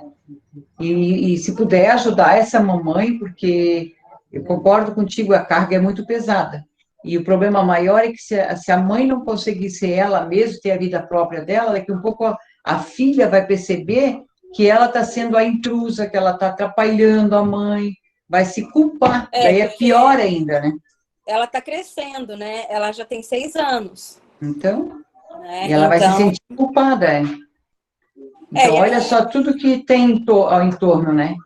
A gente, às vezes, tinha vontade de jogar na parede o Marcos também, com certeza. Só que daí tu respira fundo, tu chama o pai, né? Nós temos. Então, ó, Orlando, segura aqui a ponta que eu preciso dar uma caminhada, eu preciso jogar um vôlei para buscar as energias, porque nós não podíamos terminar as energias, nós não podíamos ficar doentes. Quem estava precisando de atenção era o Marcos, só que para a gente não ficar doente, nós temos que fazer algumas coisas que nos ajudam, né? Exatamente. No caso da Ana Beatriz, o pai dela, ele não admite, né? Mas ele tem alguns comportamentos também de autista. Só que ele não admite, né? Então, quando ela entra em crise, ele vai embora. Ele sai.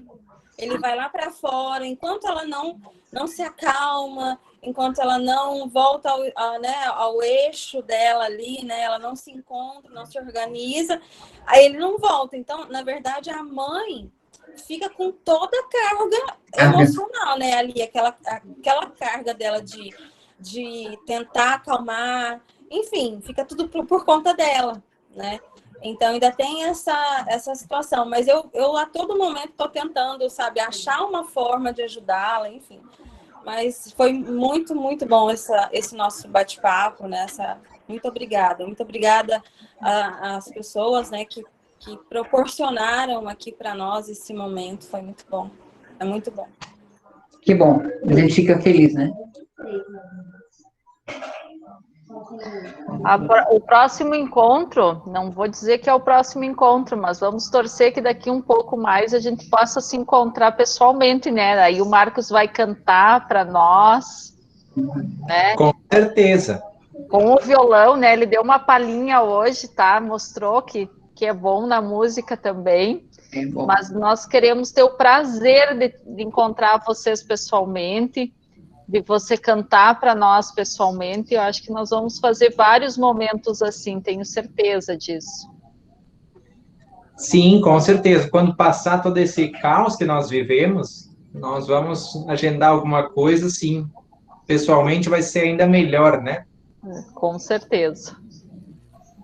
Eu acho que a Anaísa gostaria de fazer uma pergunta.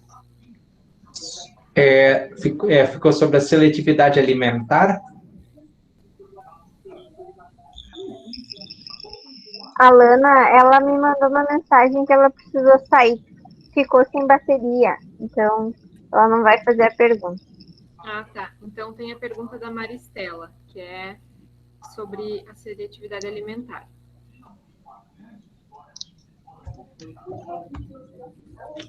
Eu tive a questão com seletividade alimentar, ainda tenho. Cada autista vai ter um parâmetro de alimento que rejeita ou que gera repulsa. No meu caso, o parâmetro é a textura do alimento dentro da boca, assim. Geralmente texturas airadas, sabe? Texturas que fazem aquele barulho de ar. Aquilo me gera uma repulsa, uma situação estranha. Parece que é como se eu tivesse um inseto dentro da boca e a cada mordida o inseto quisesse voar para longe, alguma coisa dessa forma. E aí, coisas como tomate, como alguns tipos de batata, como alguns cozimentos de outro tipo de carne, assim, elas ficam aquele ar, né? E aí, o que eu faço para evitar ou mitigar um pouco isso? Eu faço junto com a minha mãe. Até tem um vídeo lá no Diário de um Autista, a gente preparando uma salada que não deixa aquele barulhinho, então eu como, e é muito saudável. Falando nisso, nós temos que fazer de novo, né? Uma daquela.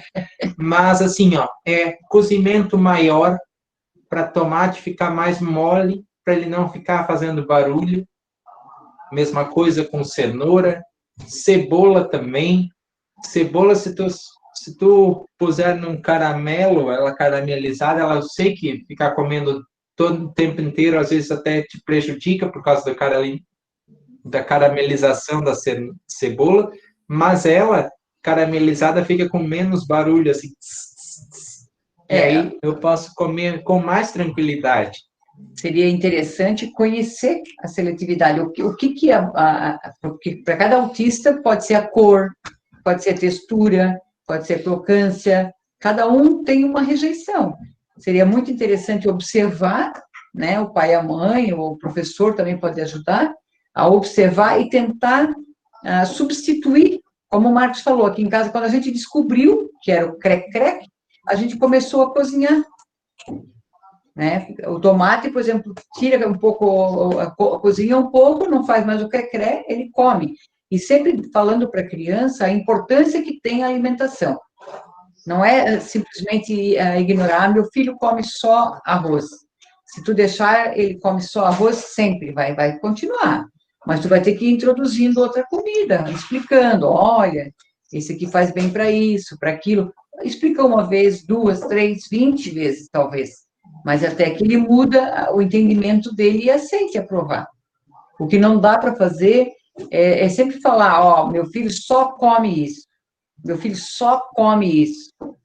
E não mudar as estratégias da alimentação, né? As formas de produzir, de cozimento, de tempero, vai mudando, até que ele aprende que é importante para ele.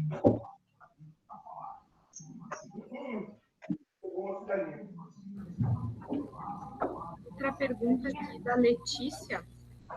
Marcos, você observa uma infantilização por parte da sociedade relativa a pessoas dentro do espectro? Sim, eu observo isso principalmente assim, quando a gente prepara para o começo da vida adulta, quando os pais não tocam nas questões de adulto com o filho.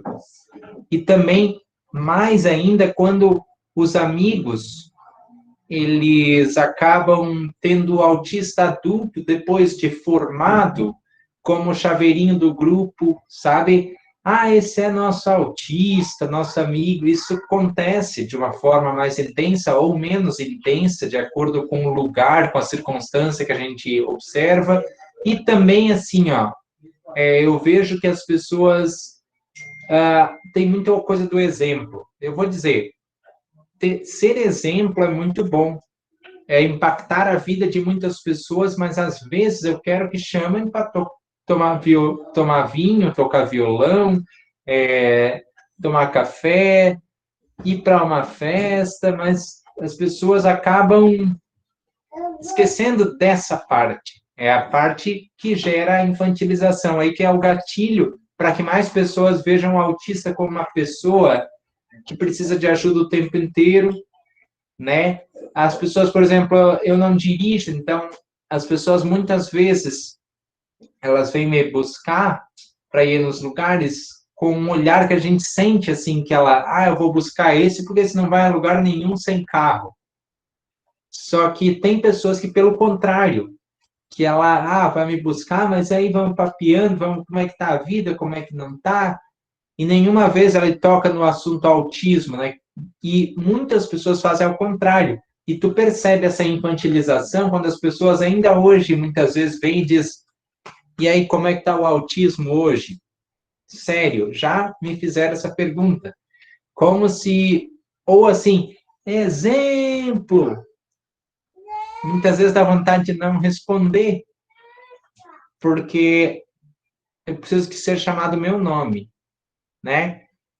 As pessoas esquecem, às vezes, de chamar o autista pelo nome. De novo, eu vou refrasear isso aí porque é importante.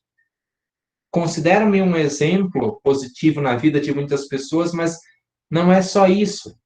Tem alguns casos em que até foi engraçado uma vez, tinha uma menina que me conheceu pelo bate-papo, ela disse: olha só, tu é muito bonito, cara, eu estou atraída por ti e eu quero te conhecer melhor para a gente se... E eu fiquei assim umas 3 semanas assim, porque a minha mente estava justamente nisso, né? Isso foi no começo da minha fase adulta, né? Estava justamente concentrada nesse negócio, né? Que as pessoas vão bater no meu ombro. Exemplo! Ele E ficou com aí medo. eu fiquei, não com medo, mas eu fiquei assim, como é que uma pessoa dessas, uma mulher Bonita. bonita, vai chegar em mim sem dizer exemplo? E aí meu cérebro demorou para processar isso, e eu sinto que demorei-me tanto que a mulher acabou perdendo o encanto, porque o autista tem a dificuldade já de iniciativa, e por causa de que eu pensei assim, poxa, nenhuma mulher vai atrair-se por mim, porque vai bater na ombro. Exemplo, eu acabei perdendo chances de fazer uma aproximação mais incisiva, como se faz quando se está, vamos dizer assim, amorosamente caçando, né? Sempre tem essa parte, e que essa infantilização que eu vejo do exemplo acabou prejudicando, entende? Aí, para responder a pergunta, pondo em contexto que é melhor para nós analisarmos até onde vai isso, que são comportamentos que, isolados, a gente não dá a devida importância, mas que vão se somando, e aí, no meu caso é exemplo, mas tem muitas... Olha aí o autista, e exatamente por isso que eu não tenho gostado muito de uma postura, por exemplo, assim, de dizer, vocês veem lá no meu Instagram, escritor, autista e produtor de conteúdo. Eu não puxo muito para esse lado, sou o cara do ativismo do autismo. Eu só me exponho lá como um autista que está lá, que tem os livros, exatamente para isso, para as pessoas não chegarem perto de mim assim, exemplo. Não sei se eu fui claro, às vezes eu acabei me estendendo um pouco.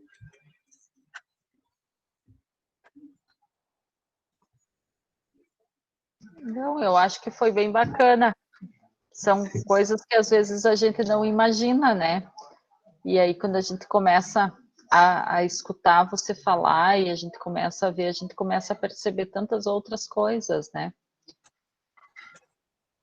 Eu acho que nós não temos mais nenhuma pergunta. Tem mais alguma coisa? Senão nós vamos encerrar. No chat não temos mais.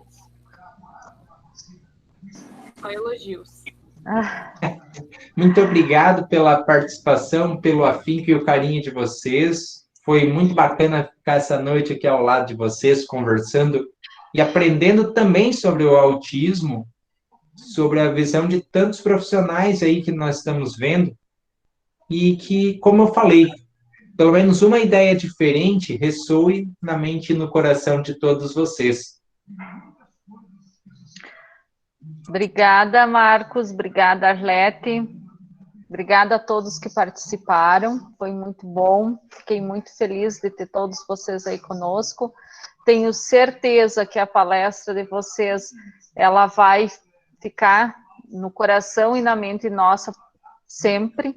Nós vamos lembrar, nós vamos compartilhar. Tenho certeza que, além do que nós aprendemos hoje, nós vamos continuar aprendendo e conversando sobre isso bastante tempo. Obrigada a todos. Boa noite, obrigada também pela oportunidade.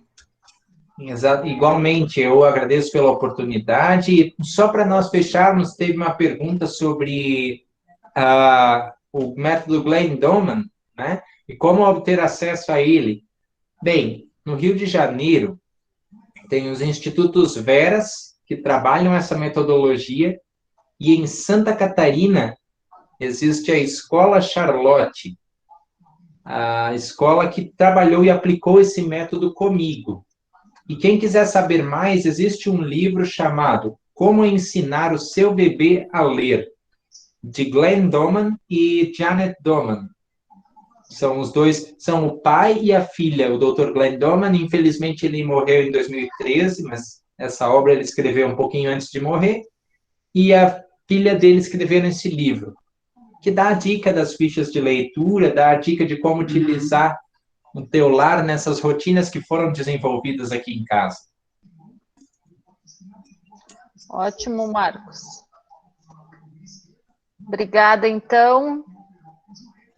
Alguém quer falar mais alguma coisa? Dilsa, eu acho que seria legal lembrar o pessoal que o Marcos vai estar na turma, na segunda edição da turma do autismo, do curso, né? Eu acho que o Marcos pode falar um pouquinho mais, mas eu sei que tem pessoas aqui que já estão fazendo o curso, tem outras que ainda não, mas quem tem vontade de aprender, né, sobre o tema, eu acho que esse curso vai ser ótimo. Se alguém que está fazendo quer contar um pouquinho também como está sendo.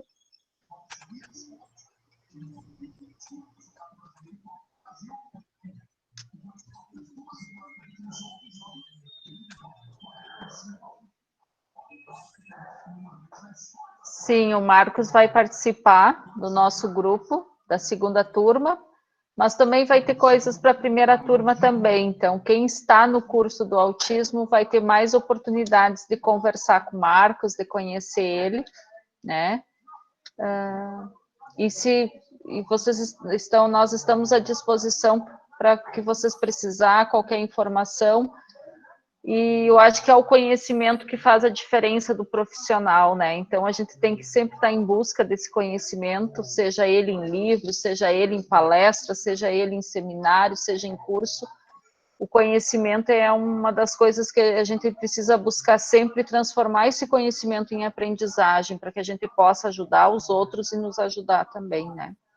Isso é o essencial. Com certeza. E vai ser bem bacana trocar esse conhecimento com vocês na segunda turma, agora na primeira também, de alguma forma, e fazer com que seja prático, né? Seja útil.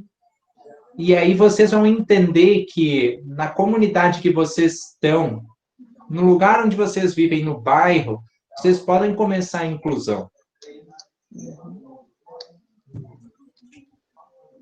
É isso aí. A inclusão, ela vai acontecer nos nossos espaços, né? Obrigada, então, pessoal. Boa noite a todos. Obrigada pela participação. Tudo de bom. Tudo de bom para vocês. Boa noite, obrigada. Cuidem-se, fiquem bem. Isso aí. Vejo vocês na segunda turma do autismo. Isso aí. Até lá. Até lá. Tchau. Tchau. Show.